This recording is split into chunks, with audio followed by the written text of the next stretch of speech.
What did you compromise? Ano yung pinamigay ninyo?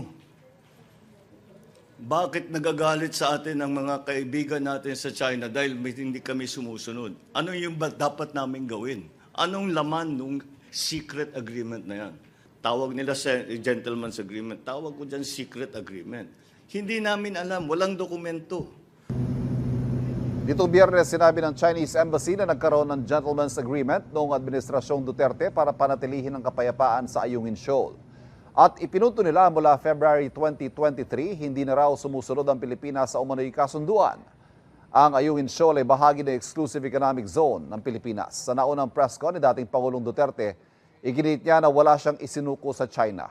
Tinanong na raw ni Pangulong Bongbong Marcos si National Security Advisor Eduardo Año na nooy Interior Secretary ni Duterte tungkol sa umano'y gentleman's agreement. Sabi raw ni Año, wala siyang alam dahil hindi siya kasali sa talakayan.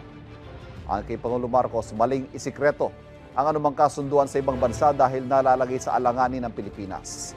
Handa raw makipag-usap si Pangulong Marcos kay dating Pangulong Duterte kaugnay ng issue.